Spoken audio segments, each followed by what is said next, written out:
साल का ये वो समय है जब आपको और हमें सिर्फ एक ही टेंशन रहती है कि बस कैसे टैक्स बचाएं, बस इस बार टैक्स कम से कम लगे तो ठीक। और फिर हम ढूंढने लगते हैं कि टैक्स बचाने के नए नए तरीके कहाँ इन्वेस्ट करें जो टैक्स एफिशिएंट हो। और हमने सोचा क्यों ना इस बार आपकी टैक्स प्लानिंग कुछ इस तरह से करवाई जाए कि आप रिटर्न्स भी ज़बरदस्त कमाएं और टैक्स भी सबसे ज़्यादा बचाएं। जी हाँ, एक ऐसा प्रोडक्ट जो टैक्स बचाने के लिहाज से सबसे बेहतरीन माना जाता है और वो है एनपीएस, जी हाँ, नेशनल पेंशन सिस्टम। आइए तो आज हम आपकी मुलाकात करवाने जा रहे हैं एक बेहद ख़ास मेहमान से जिनकी ज़बरदस्त समझ है इस पूरे प्रोडक्ट को लेकर, क्योंकि वो हैं एनपीएस ट्रस्ट के सीईओ। जी हाँ, शशि कृष्णन साहब हमारे साथ कार्यक्रम में शामिल होने जा रहे हैं। जरा मैं उनका परिचय करवा दूं। वैसे तो आप सब लोग जानते पहचानते हैं, लेकिन 30 साल से ज़्यादा लंबा गहरा अनुभव है शशि कृष्णन साहब का म्यूचुअल फंड इंडस्ट्री का, इंश्योरेंस इंडस्ट्री का और पेंशन से जुड़े हुए सारे प्रोडक्ट्स मैनेज करने का। और चाहे फिर इक्विटी हो या फिर फिक्स इनकम और डेट, इन सब पर बड़ी गहरी पकड़ है। बड़े बड़े ऑर्गेनाइजेशंस के साथ उन्होंने काम किया है। बजाज, यूटीआई और आदित्य बिरला ग्रुप जैसे कई कंपनियों में लंबा गहरा अनुभव उनका रहा है इन सारे प्रोडक्ट्स का। और क्वालिफ़िकेशन के हिसाब से आप देखेंगे तो उन्होंने केमिकल इंजीनियरिंग में बीई किया है, इसके अलावा मैनेजमेंट की ज़बरदस्त पढ़ाई की है, एमएससी किया है उन्होंने इकोनॉमिक्स में और ढेर सारी क्वालिफ़िकेशन लेकर वो अब एनपीएस ट्रस्ट के सीईओ के तौर पर अपनी सेवाएं दे रहे हैं। तो आइए स्वागत करते हैं शशि कृष्णन साहब का। सर बहुत बहुत स्वागत है आपका जी बिजनेस पर। हमने सोचा कि आपसे मुलाकात करने का सबसे सही समय जो है ना वो जनवरी से मार्च के बीच में, तो हम मार्च तक इंतज़ार नहीं करना चाहते थे। हमने रिक्वेस्ट की सर से कि सर प्लीज़ आ जाइए, ज़रा हमें एनपीएस और इस प्रोडक्ट के बारे में भी समझाएं और किस तरह से हम हमारा टैक्स इस प्रोडक्ट में निवेश करके बचा सकते हैं। तो सर सबसे पहले तो समझाएं उन लोगों के लिए, वैसे तो आमतौर पर लोग अब एनपीएस को जानते पहचानते हैं, आपके 6.5 करोड़ से ज़्यादा सब्सक्राइबर्स हो चुके हैं, कस्टमर्स हो चुके हैं, बहुत बड़ी संख्या है। लेकिन फिर भी बताएं जो लोग नहीं जानते हैं, जानना चाहते हैं, एनपीएस आखिर है क्या? सो एनपीएस एक defined contribution investment and savings product है जी, जहाँ पे मतलब कोई भी सिटीजन मतलब 18 से लेके 70 इयर्स की एज तक मतलब इन्वेस्ट कर सकता है एनपीएस के अंदर जी। और they can sort of build up a portfolio for their to get a steady stream of retirement income. तो बेसिकली रिटायरमेंट की सॉर्ट ऑफ फंडामेंटल प्रॉब्लम को सॉल्व करने के लिए 2004 में सरकार ने एक्चुअली ये पूरा नेशनल पेंशन सिस्टम सेटअप किया। और शुरुआत में ये जो नेशनल पेंशन सिस्टम है सिर्फ सेंट्रल गवर्नमेंट और स्टेट गवर्नमेंट एम्प्लॉयज़ के लिए ओपन था, बट 2008 में ये सारी सिटीजन्स के लिए मतलब सरकार ने मतलब एनपीएस ओपन किया। So any citizen can save through NPS and he can then build up a corpus which will give him a steady कोई भी सिटीजन, मतलब कोई भी सिटीजन 18 से लेके 70 तक। और ओल्ड पेंशन सिस्टम एक डिफाइंड बेनिफिट स्कीम था और ये एक डिफाइंड कंट्रीब्यूशन स्कीम है। वो सबसे बड़ा डिफरेंस है। और डिफाइंड कंट्रीब्यूशन स्कीम में क्या होता है कि द इंडिविजुअल भी पैसे डालते हैं और यदि आप कोई कॉर्पोरेट में काम कर रहे हो या गवर्नमेंट में काम कर रहे हो तो आपका एम्प्लॉयर या गवर्नमेंट भी पैसे डालते हैं उसमें, एंड दोनों जुड़ के वो आपका नेशनल पेंशन सिस्टम अकाउंट में जाता है और वो एक्यूमुलेट करते करते जब आप रिटायर होता है तो उसका काफ़ी बड़ा कॉर्पस बन जाता है और उस कॉर्पस के ऊपर जो एन्युटी इनकम आता है that can support you during your retirement years. तो सर जैसे मैं कॉर्पस बनाता हूँ, मैं एनपीएस में पैसा डालता हूँ, तो जाहिर सी बात है आप उसे इन्वेस्ट तो करते होंगे, बिल्कुल करेक्ट, तभी कमाई करते हैं। तो एनपीएस में जो आपको पैसा मिलता है वो आप कहाँ इन्वेस्ट करते हैं? सो ये this is invested into capital market instruments. So जो गवर्नमेंट एम्प्लॉयज़ है उन लोगों के लिए एक डिफ़ॉल्ट स्कीम है जी, जहाँ पे 15% इक्विटी होता है, 65% अप टू 65% गवर्नमेंट सिक्योरिटीज़ होता है, अप टू 45% कॉर्पोरेट बॉन्ड्स होता है। जो इंडिविजुअल इन्वेस्ट करता है उसका एसेट एलोकेशन वो इंडिविजुअल खुद डिसाइड कर सकता है और उसके पास 4 स्कीम होता है।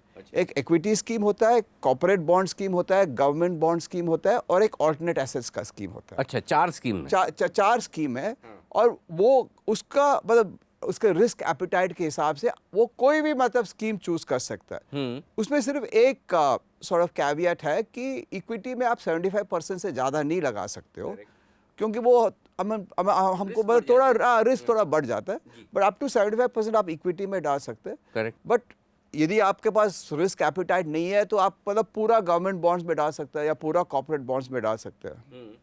सो आपके एज के हिसाब से, आपके रिस्क एपिटाइट के हिसाब से आप मतलब कोई भी इसमें से कोई भी स्कीम में जो परसेंटेज लगाना चाहते हैं आप लगा सकते तो सर जब भी हम ना इन्वेस्ट करते हैं तो सबसे पहले दिमाग में आता है रिटर्न कितना आएगा, है ना। तो नेचुरली फ्यूचर तो आप बता नहीं पाएंगे, लेकिन पास्ट तो आप बता सकते हैं। तो अब तक थोड़ा एक अंदाजा दीजिए एनपीएस में किस तरह की कमाई हुई है, किस तरह के रिटर्न। जैसे हमारा इक्विटी स्कीम है, if you look at the 10-year CAGR on our equity scheme, उसका 10-year CAGR करीबन 14% के आसपास है। Oh 14% is very nice. और यदि आप दोनों गवर्नमेंट बॉन्ड स्कीम और कॉर्पोरेट बॉन्ड स्कीम के रिटर्न देखेगा, the 10-year CAGR is something between 9.5 and 10%।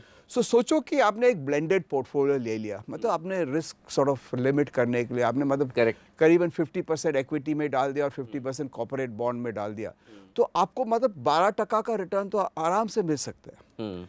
But I think the interesting thing that you need to note is if you compare it with any of the similar products जो अभी बाजार में है, जैसे आपने बोला कि म्यूचुअल फंड प्रोडक्ट्स है, जैसे आपने बोला कि EPFO है या PPF है या फिक्स्ड डिपॉजिट्स है, और उसके कंपैरिजन में इसका रिटर्न तो बहुत ही बेटर है।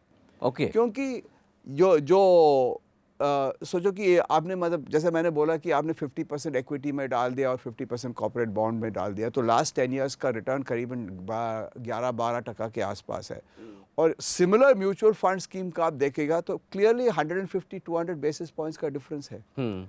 सो प्योर इक्विटी में देखो, जैसे 14% का रिटर्न मैंने बोला 10 साल में दिया, similar large cap equity fund mutual funds में returns would be in the region of around 12.5-13%. So it is much better than those similar schemes. अच्छा सर एक चीज़ बताइए, ये तो आपने बताया कि जैसे दूसरी स्कीम्स के मुकाबले में काफ़ी बेहतर है रिटर्न्स जो आ रहे हैं अभी तक, लेकिन एक चीज़ और है टैक्स, क्योंकि अब जैसे हम बाद भी मार्च में कर रहे हैं, टैक्स प्लानिंग की बात है, टैक्स के लिहाज से एनपीएस दूसरों से कैसे बेहतर है, यहाँ टैक्स कितना लगता है पहले तो ये समझा दें आप, और उसके बाद ये समझाएं कि दूसरे प्रोडक्ट के मुकाबले में एनपीएस टैक्स के मामले में कैसे बेहतर है। सो मेरे व्यू में एनपीएस सबसे एफिशिएंट टैक्स एफिशिएंट इंस्ट्रूमेंट है। अच्छा। क्योंकि पहली बात यह है कि it is the only instrument that gives you a tax break under 3 sections of the income tax act. तो 80 CCD 1 के हिसाब मुताबिक आपको ये 1,50,000 का छूट मिलता है, जो 80C कहलाते हैं हम नॉर्मल, तो वो भी एप्लीकेबल है एनपीएस में। सो सोचो कि आपके पास कोई पीपीएफ नहीं है, पीएफ नहीं है, ELSS नहीं है, तो ये पूरा 1,50,000 का लिमिट आप एनपीएस में डाल के आप एग्जॉस्ट कर सकते हैं। ठीक बात है। बट उसके ऊपर एक सेक्शन है 80 CCD 1B, जहाँ पे कोई भी इंडिविजुअल 50,000 एडिशनल डाल के टैक्स बचा सकता है। तो मतलब और वो एक्सक्लूसिवली एनपीएस के लिए है। तो मतलब आपका पूरा 2 लाख का मतलब सेविंग आप सीधा कर सकते हो। तो सर मैं जो समझा, एक तो ये कि अगर एटीसी में मुझे पैसा डालना है, मेरे पास और कुछ नहीं है, तो 1.5 लाख तो ही है। राइट। अगर तुम समझो मैं 1.5 लाख पहले से डाल रहा हूँ, ठीक है ना, तब भी 50,000 एक्स्ट्रा में और टैक्स बचा सकता हूँ, पैसा इन्वेस्ट कर सकता हूँ। बिल्कुल बिल्कुल। सिर्फ एनपीएस में ही जाता है वो। बिल्कुल। सेक्शन 80 CCD में, right sir? Perfect. 80 CCD 1B। तो मतलब मेरे पास में 2 लाख रुपए एनपीएस में डालने का बिल्कुल स्कोप है। सर अच्छा मैक्सिमम पे अमाउंट कुछ है सर? किसका? कि कितना डाल सकता हूँ मैक्सिमम? नहीं, मैक्सिमम का कोई लिमिट नहीं है। टैक्स 2 लाख तक। टैक्स सिर्फ 2 लाख में मिल सकता है, बट आपको तो मतलब यदि रिटायरमेंट के लिए आपको सेव करना है तो आप कितने चाहे आप डाल सकते हो उसमें। अच्छा, और सर जैसे इस साल मैंने 2 लाख डाला, क्या अगले साल भी जरूरी मैं 2 लाख डालूं? कम ज्यादा कोई जरूरी नहीं है। अच्छा, और नहीं डाला तो कुछ नहीं है, वो अकाउंट आपका लाइव रहेगा। इतनी फ्लेक्सिबिलिटी है? इतना फ्लेक्सिबिलिटी, क्या बात है सर, ये तो बहुत गजब का प्रोडक्ट है। और इसमें एक चीज और है कि सेल्फ एम्प्लॉयड के लिए भी मतलब अवेलेबल है, सैलरीड एम्प्लॉयज़ के लिए भी अवेलेबल है। बट यदि आप सैलरीड एम्प्लॉई है, एक और मतलब बहुत बड़ा टैक्स एडवांटेज है आपके, that is called 80 CCD 2। Okay. और 80 CCD 2 में up to 10% of the contribution from your corporate, from your CTC, if it is put into your NPS salary, वो टैक्स एग्जम्प्ट है. अच्छा. सो सोचो कि आपका सैलरी 50 लाख है, 50 लाख का 10% 5 लाख है, तो आपका कंपनी जो है आपके सैलरी में से 5 लाख काट के आपके NPS अकाउंट में डालते हैं, तो आपका टैक्सेबल इनकम 45 लाख होता है. वाओ. तो आपका अच्छा सर, इसमें कोई ऐसा भी नहीं है कि जितना कंपनी डाल रही है उतना मुझे भी डालना पड़ेगा? नहीं, कुछ भी नहीं. नहीं. तो अगर कंपनी सीधा सीधा जैसे 50 लाख की सैलरी में से कंपनी कह आपने के कंपनी को बोला कि मेरा 50 लाख के सैलरी में से 5 लाख आप काट के कंपनी की तरफ से आप NPS में डालो, अच्छा, तो आपको वो छूट मिलेगा. क्या बात है sir.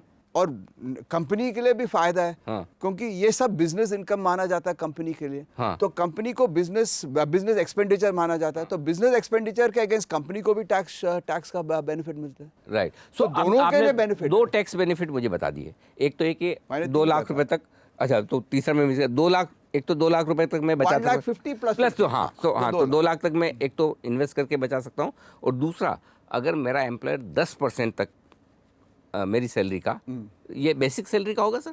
Basic plus DA. Basic plus DA का 10% तक डायरेक्ट NPS में डालता है, तो भी मेरे टैक्स बच गए. बिल्कुल. अच्छा, अब कुछ और ऐसे बताएं कि दूसरे प्रोडक्ट्स के मुकाबले में एक तो ये 2 तरीके से NPS बेटर है, और जब हम रिडीम करते हैं तब किस तरह से, या जब भी समय पूरा होता है, तो जरा वो भी बताएं सर, उसको लेकर टैक्स की क्या नियम? बिल्कुल. So again NPS is one of those few products जहाँ पे वो आपको एग्जेम्प्ट का टैक्स स्टेटस मिलता है. हाँ, कि जब आप पैसे डालते हो तो वो अमाउंट एग्जेम्प्ट है. Right sir. जो पैसा कमाते हो, मतलब जो एप्रिसिएशन होता है वो आपके ये अंडरलाइंग पोर्टफोलियो के ऊपर, वो भी एग्जेम्प्ट है टैक्स से.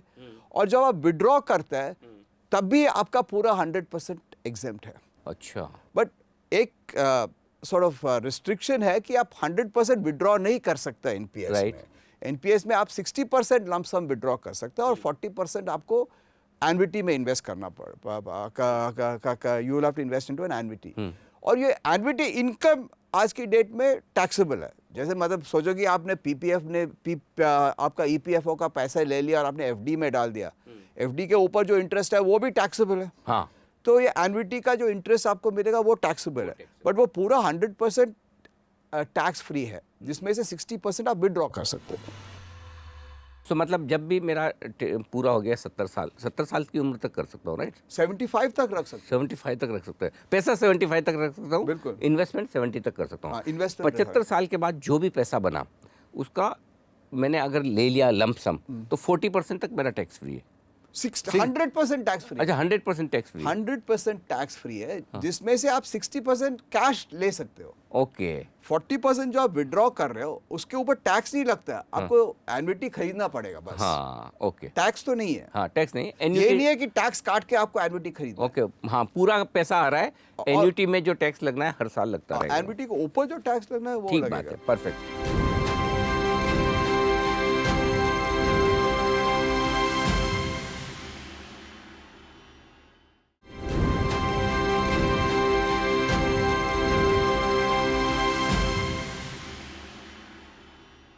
अच्छा सर, अब एक चीज़ और बताइए कि आपकी बात सुन के मन तो हो रहा है कि NPS होना ही चाहिए. बिल्कुल सर. हाँ, तो अब ये मस्ट है सबके लिए. तो ये अब NPS लेने का तरीका क्या है? मतलब अगर मुझे लेना है NPS, मैं कैसे ले सकता हूँ? पहली बात है कि बड़ा आसान है NPS लेने का, क्योंकि NPS is sold by all the leading points of presence. सारे जितने भी पॉइंट्स ऑफ प्रेजेंस है, जितने भी बड़े बड़े बैंक्स है, सबके पास एक पॉइंट ऑफ प्रेजेंस का लाइसेंस है, और वो मतलब NPS बेच रहे हैं. बट यदि आपको वो भी नहीं करना है तो आप डिजिटली सीधा eNPS के थ्रू आ सकते हैं. तो हमारा एक eNPS का प्लेटफॉर्म है जहाँ पे कोई भी इंडिविजुअल eNPS प्लेटफॉर्म में जाके डायरेक्टली ऑन बोर्ड कर सकते हैं. बहुत ही सरल ईजी प्रोसेस है, राइट. और आजकल मतलब जितने भी मतलब KYC वगैरह जो करना है वो सब ऑनलाइन है.